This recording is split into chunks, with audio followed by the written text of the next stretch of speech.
Well, good morning. Today I am going to work on my 2014 Fusion. I seem to have either a bad inner or outer tie rod end. I checked it before to make sure it wasn't the ball joint. Not positive that it isn't, but it didn't have any movement. So here we go.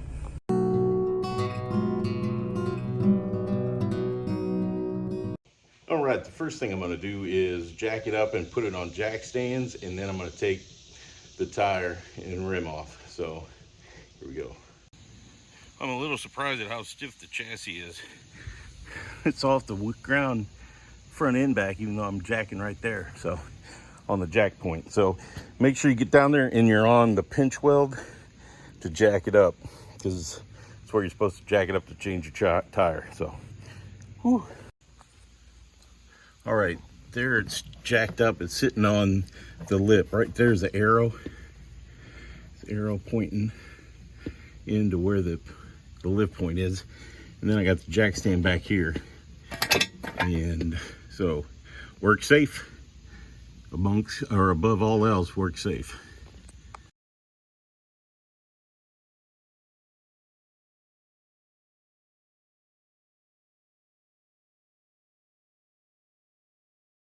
You might have looked at the time lapse and saw me struggling. These lug nuts, they have like a chrome cover and they swell up for some reason, and it's very, very hard to get them out. So I'm gonna pause this and try and get my 3/4 inch socket off of this lug nut.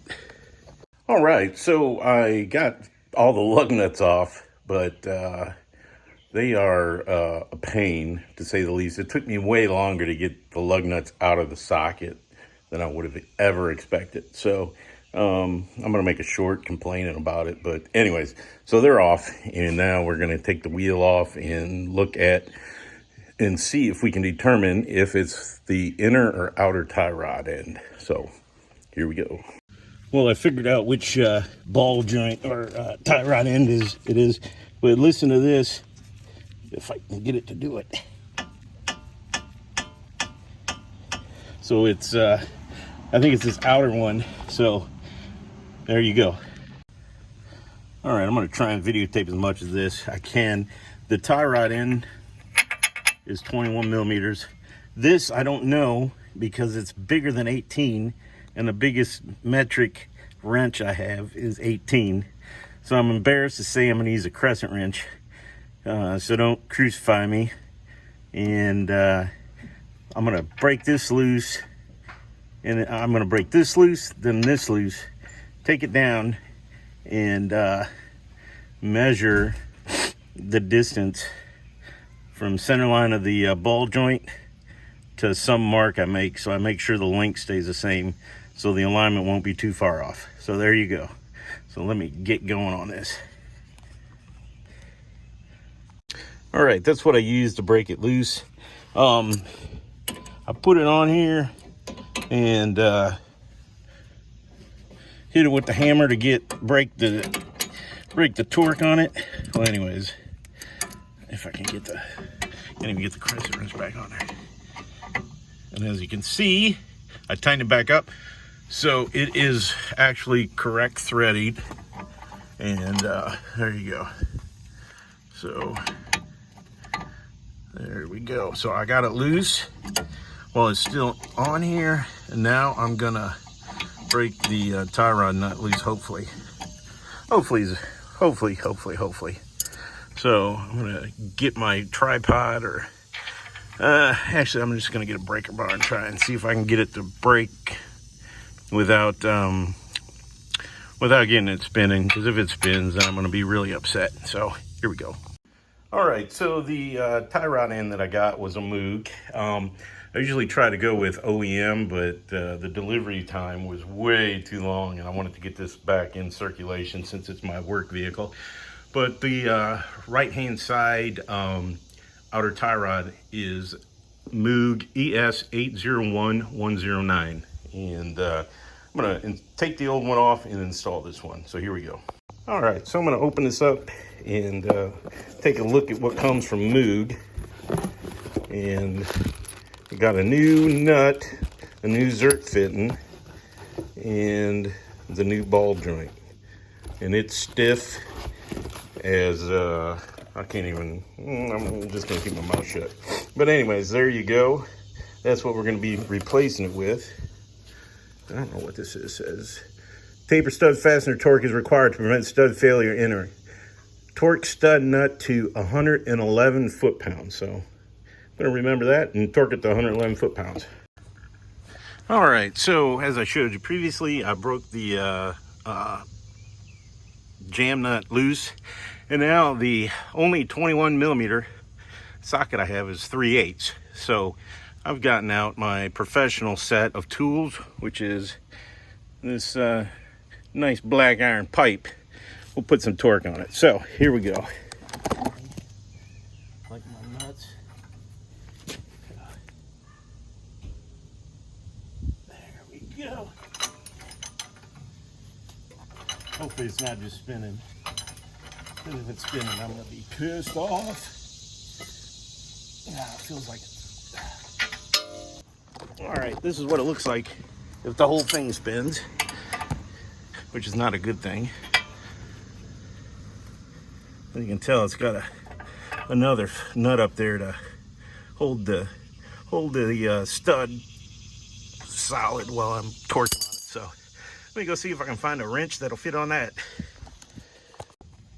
All right, so I did in fact break the nut loose. So once you get it loose, and this one's gonna turn and it's gonna be wedged up against the dust shield. So let me show you here if I can get this son of a bitch back on here. And again, it's 21 millimeter, largest wrench or socket I have. You dirty hole. I was moving it really. I'm gonna have to do some last minute editing, I think.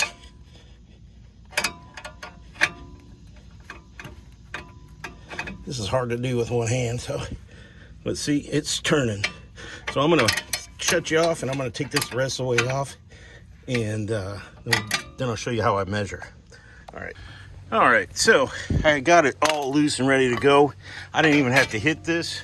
It just dropped out, but usually I'll put the old nut up and then I'll just knock it down. But because this one was so loose, it just fell out as soon as I started shortening this stuff. So I'm gonna finish taking that off, but before I do that, I wanted to show you a couple things. There is an R on this Moog part, so you know it's the right-hand side. And so if you're sitting in the car, we have left-hand drive, and other places like England, Australia, I don't know where else, they have right-hand drive. So the steering wheel is on the right-hand side of the car. That's a good way to always remember when you're ordering parts. So anyways, back to this. This Moog part seems to be shorter but sturdier. So I'm gonna measure from the rubber there to the center of that, of the tie rod end, as soon as I take it off. And then I'll take it off the rest of the way and install the new one. And then I'm gonna have to grease it. So there we go. It's got grease in it already, it looks like, but I'll put a little bit more. So here we go. All right, in the Moog kit for the tie rod end, you get the zert fitting and a one-time use nut. So you can retorque it and not worry about it coming off. So I'm going to install the zert fitting in my new tie rod end here. So here we go. All right, I don't know what was filming or not. My screen went out because of the heat, but this is a zert fitting. I'm going to tighten it up and then I'm going to go install it in the Focus. So here we go. Let me tighten that up and we'll go put this sucker in. All right, the zert ended up being a 7 millimeter. So it's in there, it's tight, time to move on. All right, so I got the nut off, and the jam nut was loosened before I broke this free. So now I'm gonna knock this out, and then I'm gonna measure from there to the center line of this so I can get the shorter tie rod end to the right distance, so I don't have to get a new, what do they call that? Alignment. So here we go. And this is when you know you got a bad ball joint, when you can go, because the new one, I can't even move it. So there's a difference. Bad, shifting through the gears, and the other one doesn't move. And as always, once you break it loose, it's lefty loosey, righty tighty. So there you go. All right, here's another little tidbit. I think this might be OEM, and notice it doesn't have a grease fitting. So just another good reason to buy Moog instead of OEM. All right, there's the new one. Notice it's much stouter. They're about the same length. I'm surprised. So they are actually almost exactly the same length. So shouldn't, but look at how much beefier it is than the factory one. I know which one I want to have. So there you go. All right, so once you get it back on, just thread it on and righty tighty, as we discussed previously. And then I'm going to measure the distance and tighten up the lock nut. So there you go. I'll bring it back once I get that part done. So bye. All right, so I got it back in there, the same length. Now I'm going to tighten up the lock nut, jam nut, and then I'm going to reinstall and put that locking nut on there. And then I'm going to tighten it to 111 foot-pounds. So let me get all that, and I'll show you here in a second. But yeah, now I got to get this to move. Oh shit. Oh man. You saw how easy the other one moved. And this one doesn't want to move, so we'll get her, and then I'll bring it back. All right, so I got it installed. Gonna tighten this up and put the nut on, and we will be done. So that's how you change an outer ball joint on a 2014 Ford Fusion. All right, and there's the nut. You can see the nylon in there. That's how it grabs on, and that's why it's a single-use nut. And there is the old nut that came off. You can see how it sort of melts the nylon into the thread. So there you go. All right, well, thank you very much for watching. I continue to appreciate all the support, all the likes, the subscribes, the shares, all that shit's good. So thank you very much, and have a great day.